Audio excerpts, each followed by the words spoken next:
So maybe you'd introduce yourself to the people. My name is Reed Berkowitz, and I work uh, both making and researching video games and other fiction and media. You're particularly interested in games that happen off the screen. Yes, my particular interest is in games that mix reality and fiction. What does that mean? Well, I call them experience fictions. So reality or the experience is the medium. When you're telling a story, you can tell it in a book or a movie or a video game, or you can tell the story in reality. You can actually play it out. So it's still fiction, but the medium just happens to be real life. So often that's called ARG as a term of art that's used quite widely. What do you identify with that, or what does that mean for you? Um, yeah, there are a lot of terms. I would put alternate reality games or ARGs into that subset. Um, I think that basically anything that's a fiction that's being played in reality would fit. It could be immersive theater, it could be alternate reality games, it could be LARPs or live action role playing games. I think they all have a very similar purpose, though they And have what's the different purpose? feelings. The purpose is to tell a story, and I think it's hard to define because, to be honest, the field is expanding quite a bit, and everybody has their own definition right now. Um, but I think ultimately we're still telling stories, we're still playing games, we're just doing it sometimes in reality, sometimes partly in reality. Augmented reality might have some computer vision involved or some location awareness. Um, but I think the purpose is still to play games and tell stories and reach people psychologically. And how do we all kind of are vaguely familiar with how you used to go to the theater. Obviously, you can't do that anymore, or how you can watch stories at the cinema. How does that world exist? Um, well, What's the there's a lot of ecosystem? yes. Well, there's different ecosystems. The commercial ecosystem, the games are more niche, but they're increasing in popularity. I think the issue right now is that these games are very time intensive to produce and have a small audience. But I think as technology increases, um, these games will become broadcastable. So when there's augmented reality and so on, and you can take your World of Warcraft character and go out into the real world, suddenly everybody will be doing it. Right now, it's very popular, but you have to be in New York or LA sometimes to really, see Punch Drunk or Sleep No More, or any of the many, many fine interactive and immersive performances around. Being involved in an alternate reality game is slightly easier because you can access it through a computer. But I'd have to say it's still a niche, a small niche compared to movies or video games. Are your earlier experiences from LARPs then? This is live action role playing, which is kind of that point where this area crosses over with theater, maybe. Yeah, my experience is really, I would say, from early role playing games. And that kind of evolved into how can we make this more real? This was even before video games had that anything like that capacity. So, you'd grab some people and you'd run around and you would try to make it as real as possible. And there were no rules back in the back in the 80s and 90s. You just were trying things.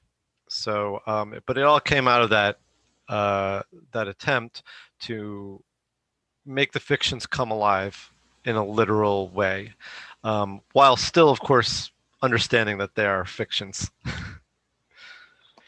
And it's that sensibility that uh, made you aware of some kind of Let me get a good question. It seems like it's that sensibility to kind of see how a game could play out into the real world that made you think in a particular way about this phenomenon called QAnon. Yes, that's right. I mean, I had been producing games that started on a computer or started in some other innocuous way, a sign, a billboard, and became, an alternate reality, one for entertainment. And when I saw this, I knew exactly what it was, but I also knew it wasn't for entertainment. Okay, so tell us, in your opinion, before you bring a game's mind to it, what QAnon is. What would just how does it elaborate itself in the world? Um, well, I think Is it possible to this leave your brings my game's mind? yeah, this brings my opinion into it. And so I'll just uh, Well, maybe I'll say something and you see what you think of that. I mean, I guess we see a lot of this in it seems to be over this side of the world. It's elaborated in t-shirts, so we see a lot of t-shirts and maybe bandanas, and there's a certain amount of web content.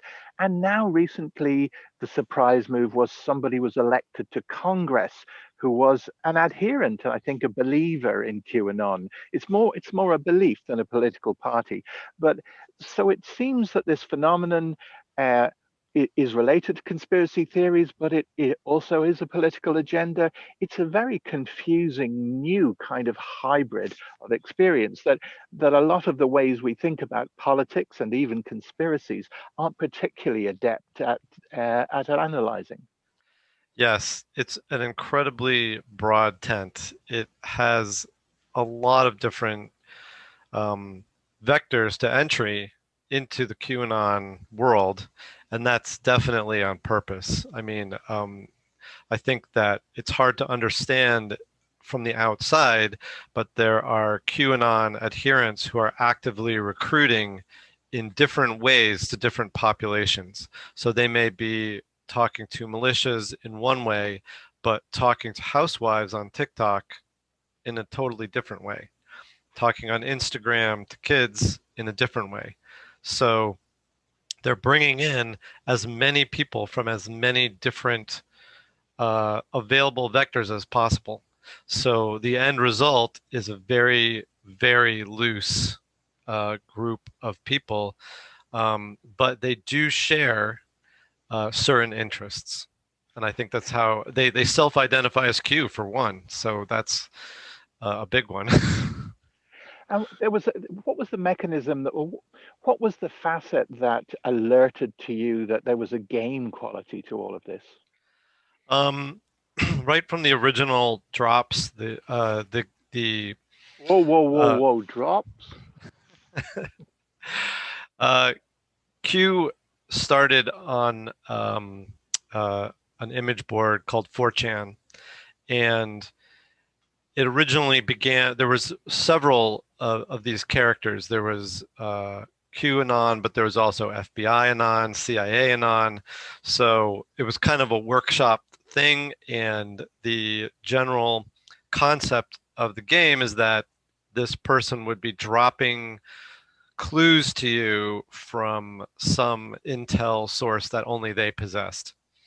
And so did Um, this exist as a game originally then, that when it had multiple characters? well, that's a really good question. I don't think people really fully know.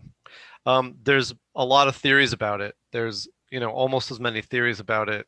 It almost feels a little Q once you get into the theories. But there were other alternate reality games that were going on that Q was drawing members from. Um, However, the main difference between Q and many of these other alternate reality games is that they were saying that it was real. And I think some people in the beginning absolutely understood that this was not real. However, as more and more influence from the outside came into the message boards, they reached out to influencers on Reddit, on YouTube, etc. And then the game like quality disappeared. and it became the narrative was that this was absolutely true. But what didn't disappear was some of the mechanics of the game. Right, right. I think that it grew out of those mechanics because those mechanics were incredibly successful in bringing people in, keeping them entertained, and creating a community around the ideas. Um, and so it not only continued, it escalated So based on its own success. the thing that you realized from your own work in games design revolves around this idea of apophenia, which is this sort of sense that things are connected, and it's both something that a games designer can work with, but also a kind of hindrance to good storytelling. Yes, apophenia is the perceived meaningful connection of things that are just random, and it's usually beneficial. In our lives, it helps us make connections to things that we then later test out and see whether or not they're right. I mean, science itself is steeped in apophenia, but it has the scientific process to help tease out what is real and what is a guess, right? But we all start with a guess. Now, in a game, when you are creating a story, apophenia can be really terrible because if the players have a lot of agency, if they can decide what to do, they may come across some random information and it may pull them in an entirely different direction from the story that you're trying to tell, and it could have them wandering away and just wasting time, and they'll become bored because there's no story there. um, so you always have to steer them back to what you think is the most entertaining story. QAnon works the opposite way. There is no story. There is no puzzle to really solve. This is based on the sort of joy of free-form apophenia. In science, when you get that aha moment of like, I understand it, then you don't know whether you have or not until maybe years, decades later. But it feels great when you get that moment, whether you're right or wrong. So in this game, people are solving puzzles that are really just guided apophenia. So they're coming to things that feel like solutions, but are completely untested, and in often cases are those people are being led to those conclusions by looking at random data and being guided and having someone say, looking up at the night sky at a bunch of stars and saying, doesn't that look like a bear there if you look at that one and that one? And they're like, yeah, I do see a bear. They don't it can be fun. You can look at clouds and see shapes and animals, and yes, there are clouds that do look like hearts and bunnies and all kinds of things, but they're not. In this situation, um, people are looking at random data. For instance, people wearing certain jewelry, owls, yak heads, or throwing the hand horns, in rock and roll concerts and saying, doesn't that look satanic? And then people say, it does look weird. And then you show them maybe 1,000 pictures of people they don't like doing it. And suddenly they're like, yeah, why would they do that? Why would people consciously make like devil looking signs if they weren't into the devil? That's just too much of a coincidence. Of course, there's not too much of a coincidence. People are rock and roll stars are trying to look like they're in a mysterious cult all the time. Um, but anyway, it gets your imagination rolling in a certain direction, and then it's very hard to unsee once you've seen it, especially if you don't do the next steps of saying, well, are they Satanists? Now I have a doubt, and doubts are incredibly hard to dispel. But doubt isn't part of the QAnon mix. No, no, How is that definitely not. achieved then? Because I mean, it is in our kind of comprehension. Doubt is quite a essential part of testing the world around us. How come it's not? How How is that broken down by QAnon? Well, QAnon controls the environment of QAnon, but it also controls the environment outside QAnon, or is at least using that environment to make everything seem real. So, for instance, when you're on the Q boards, everybody around you believes in Q. But they're also pointing to articles that are in real fake news stories, and those news sources are all saying the same thing. So, and then you go on Twitter or you go on Instagram, and all those people are saying the same thing. And then you go to the news and you see congressmen and the president of the United States, and they're all saying the same thing. And it breaks down your sense that this is not real, and it makes you think it could be real because all of the right buttons are getting pressed. I mean, you know, you it's very complicated because you have to almost convince somebody that there is a conspiracy before you can get them to see that there's not a conspiracy. You have to say the president of the United States is lying to you.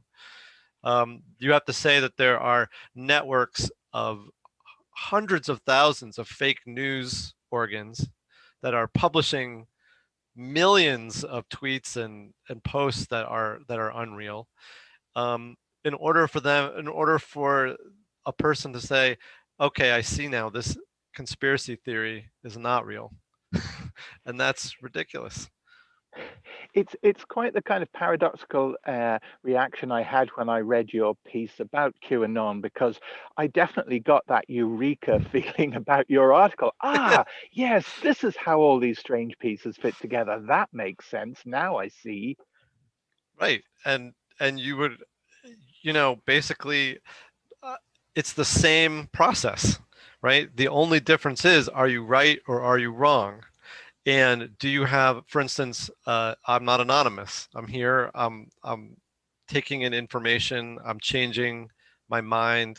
I'm fallible. And my agenda is pretty clear.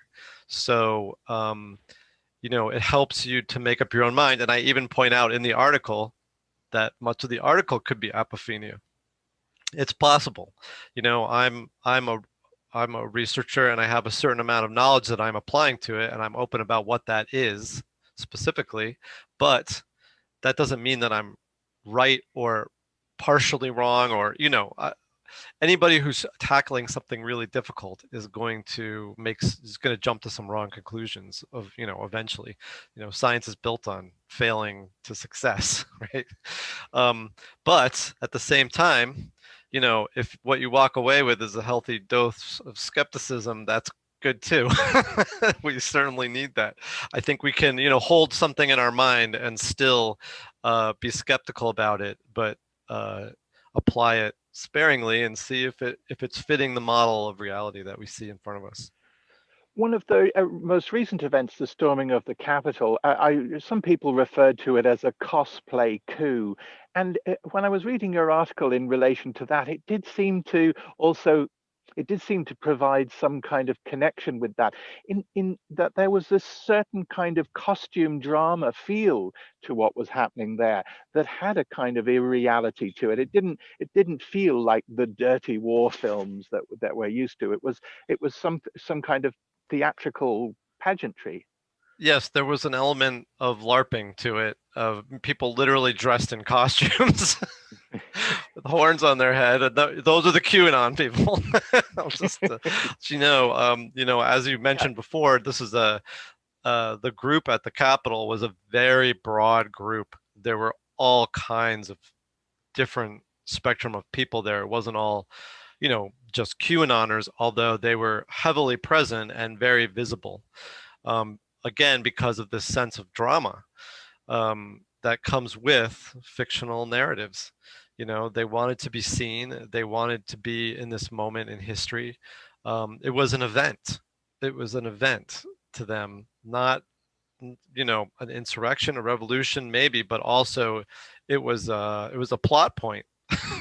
I believe, you know, and they were excited to be moving that forward. What you suggest is that this is a kind of 21st century version of propaganda, a kind of gamified propaganda. Absolutely. Yes, I do believe that.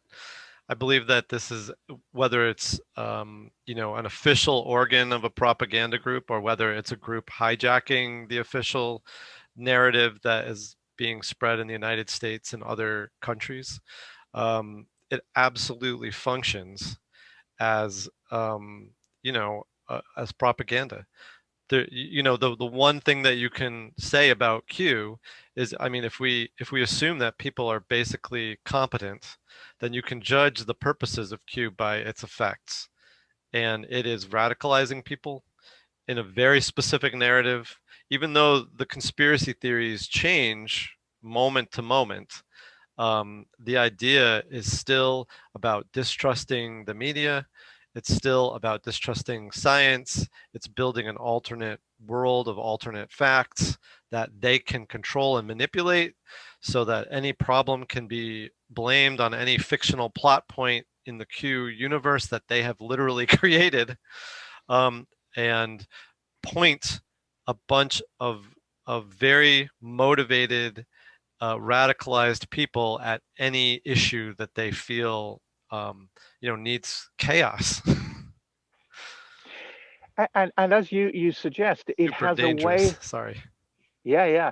As you suggest, it has a way of kind of glomming together other seemingly completely unconnected conspiracy theories, in that it does have a lean with anti-vaxxers and 5G conspiracists. It seems to be a great snowball for conspiracies. Yes, I think what it's become is a way of looking at reality. So when you first came into Q, right, you started to look at the world in this entirely different way. You started, if it's kind of like a what if, right? What if everything you knew was wrong, which is a great segue into most fiction, right? What if everything you knew was wrong and you were being completely lied to all the time? And you're hearing that from the president, you're hearing that from almost every Republican in the United States, and so it's not that big of a jump to at least go there and say, okay, let's imagine everything I've heard my whole life from the press is just to cover up something else, is an agenda, is not reality, but is a chosen propaganda. Then what am I left with? What do I think about the world now? And you're being fed that information, those breadcrumbs, by Q and people that are controlled by Q and people that are controlled by, you know, foreign intelligence and who knows what, right? So you're Yeah, who putting this, does know what? who does know what? I'm really hoping somebody knows what and is dealing with this. I don't think game designers should be the last line of defense in America.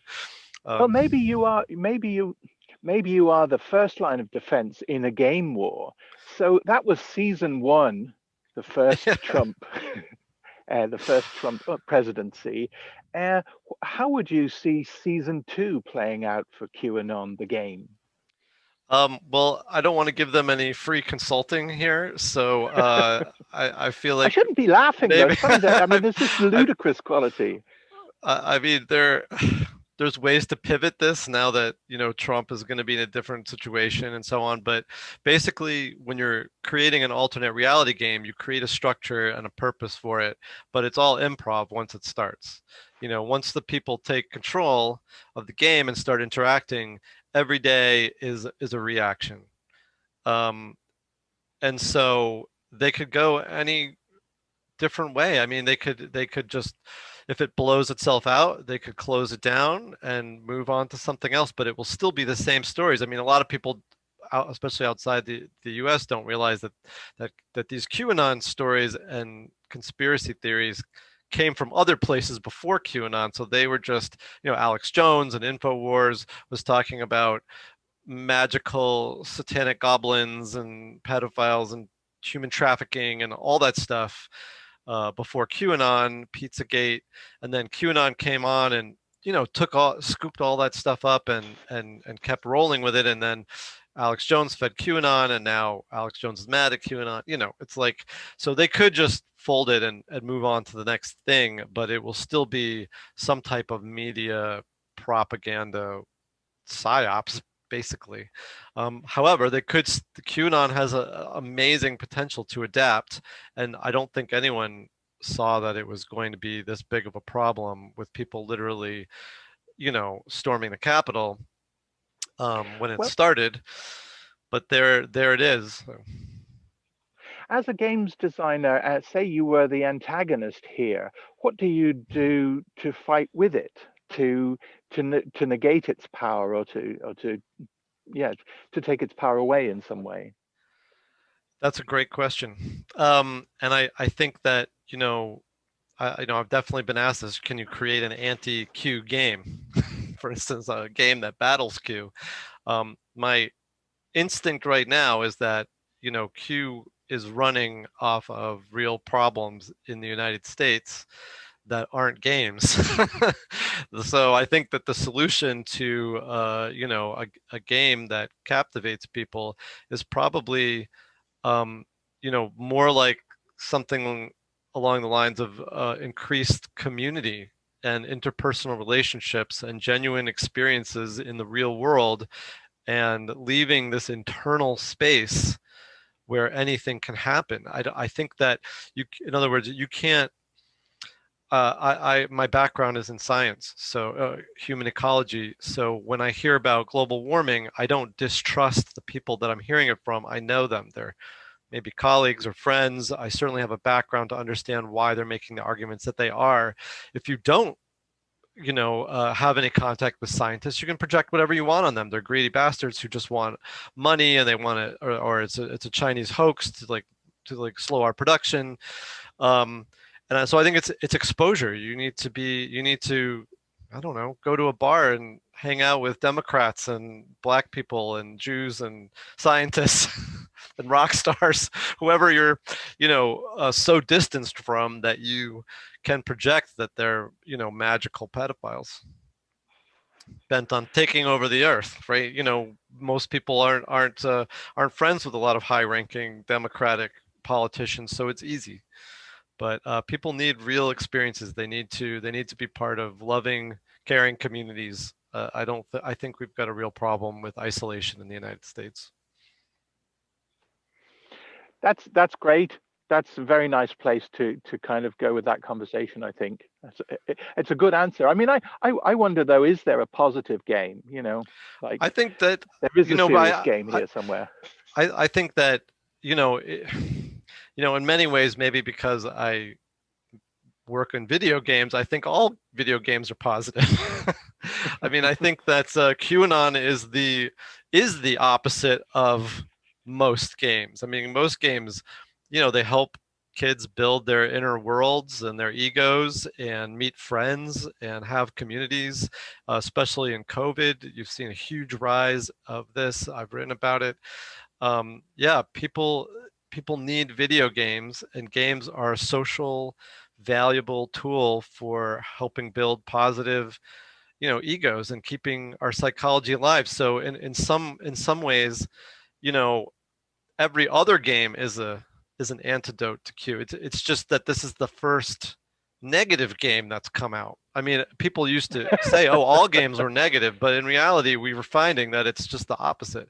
All games are actually pretty positive, and people who play them tend to have much better psychological health than people who don't play them. But this is the first actually real negative game. So, yeah, I do think Need that a there could P, be. I do think there need a there could PG be. sticker on the box. Yeah. I mean, again, biased, right? But I do think that there could be a more serious game, that that that can deconstruct Q, or that can even lead to more community and more genuine experience and a different way of looking at the world. Um, and it would Because in a be way, interesting. Q offers community.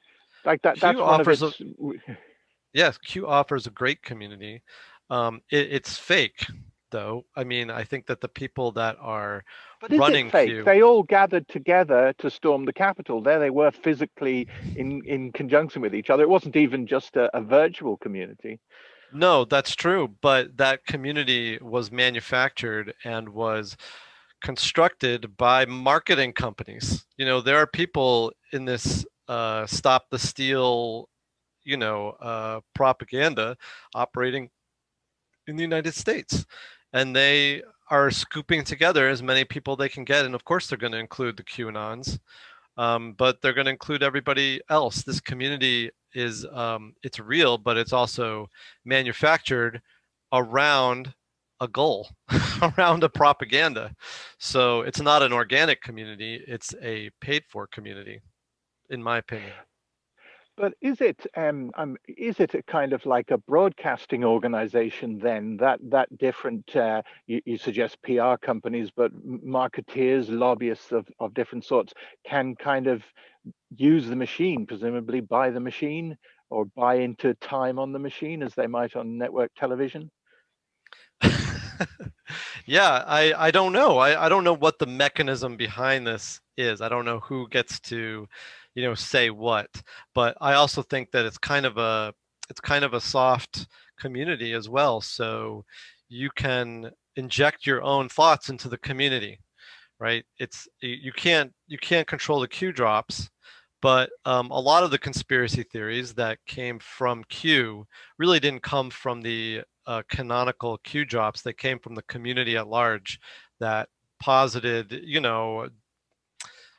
Kennedy was still alive and he was coming back on a certain date. That's all from the community. So I think that anybody who can tap into the community and appeal to their point of view can have access to it. I mean, that should be positive. Somebody should be able to go in there and put them straight. I don't think that I think that they're really enjoying this. I mean, I think, I talk a lot about how the people who design this are just inherently terrible people. But I think that obviously there's some culpability for the people who are involved in it as well. If this is entertainment, it feels good, but the second that you start hurting other people for your feelings of well-being, you've crossed a line. And I But think many I of these wonder, people haven't, but many of them have. So are we culpable too, though? Now we're having a conversation that will be broadcast, so we're promoting it in some senses. Surely silence might be the option. You've written about it. That's helped a lot of people understand and get the message out. Uh, as you suggest, the game plays people, or maybe it's playing you and I. I'd never feel like silence is the option. I think that if one group is is speaking to the world, then silence just lets that be the only voice, right? I mean, I think we've had alt-right and even Nazi rallies here in the United States, and the most positive approach was an overwhelming show of support for rational human kindness.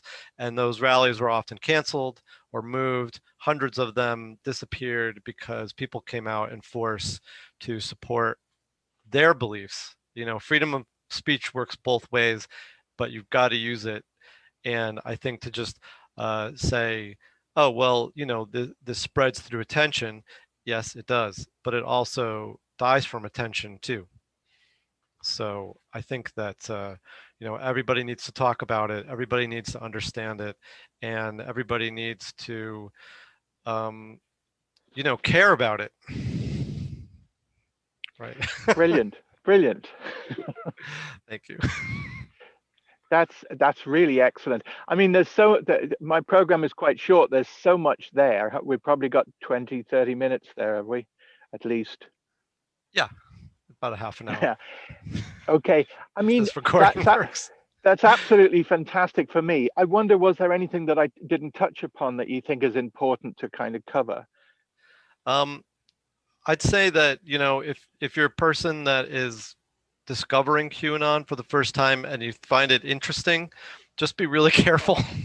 You know, keep, you know, don't distrust everybody, right? You know, don't suddenly distrust the news and the people around you and scientists. We're all people.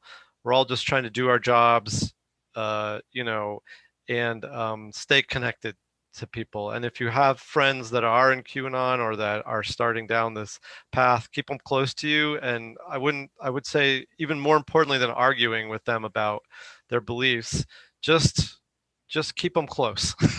just just keep them included and don't start pushing them away when they start talking about, you know, the rabbit hole. Fantastic. Fantastic. Thank you very much. What a great conversation. Really enjoyed that. I mean, Thank you very it's much. there is a kind of I really do have this mixed emotion because it is sort of thrilling and hilarious and also absolutely fundamentally terrifying. It's a very strange ball of emotions. It is. Well, I mean, you know, the fiction of it is so entertaining. You know, I think that you know, you're talking about a game that can be used against QAnon is very hard because they don't think it's a game. I don't think it's a game. As soon as you tell people it's not a game, then it's not a game, right? This is a deception. This is you know, very different, and it's hard to combat it with something that you're saying is a game. You know, because one matters so much more than the other. However, I think the people who are playing this and designing it understand somewhere that it's fiction. I mean, all the iconography that they use is fictional. It's entertaining, and you can never create a solution to a problem that's more entertaining than a fictional solution because it's But just got all those elements in it that are fascinating. You know what I mean? Like, why? Who wouldn't be like, well, what if, you know, this happened? You'd be like, that would be amazing if that happened, but that's not going to happen because in real it, life, it you know, it's boring. it's quite Trumpy in a way because most of the time particularly in the last few months, I'm saying, does he believe this or is it a thing he says? And there's almost that same quality in QAnon. It's like, but he doesn't believe that, does he? That's just a thing he's saying, isn't it? Yeah, I absolutely don't think that the people who are running Q or the people who are running Trump believe any of this. It's all just propaganda to further their goals. Absolutely.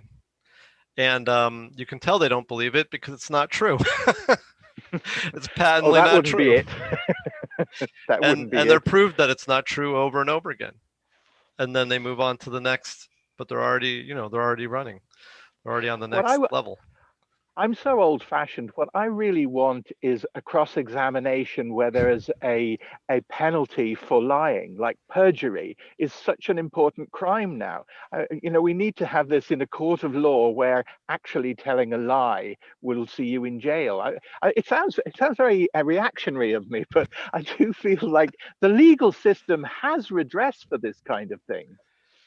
Yeah, I mean, I think that again, what we're running into is a reliance on, I don't even know. It's a reliance on civility. You know, we never would imagine something like this, of people lying in such a blatant way, trying to overthrow the government in the government.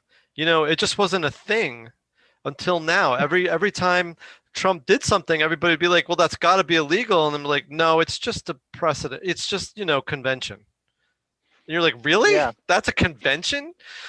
Not, But you know? perjury isn't a convention, it turns out, If they could just organize that day in court, Yeah, well, that, perjury. that, They have to increase the definition of what perjury is because it has such narrow, you know, definitions. mm, So yeah, you know, so the president is very good at riding that edge, just like Q is. He, you know, the drops come, he asks the questions. He said, I'm just, you know, I just heard about this, you know, thing. I'm not saying it's true. I just heard about it and I thought I'd tweet it out to every American in the world and say that I believe in it, but I don't know. Could be wrong. You know, he's just very good at riding that edge, and we don't have a system in place for this yet, and especially all of this. media interference. People like to think the internet was a deep, dark place, but really it was quite naive and had nothing built in to protect it once the well got poisoned. You know, so it's a huge problem. It's destroying social media. It's destroying trust. It's destroying democracy. We've become very internal, and the internet, uh, is where we reflect. So if you can change that reflection, you see the world totally differently. To Yeah, to end on pontification, I have no business making, but that's uh, homework for the weekend then. yeah.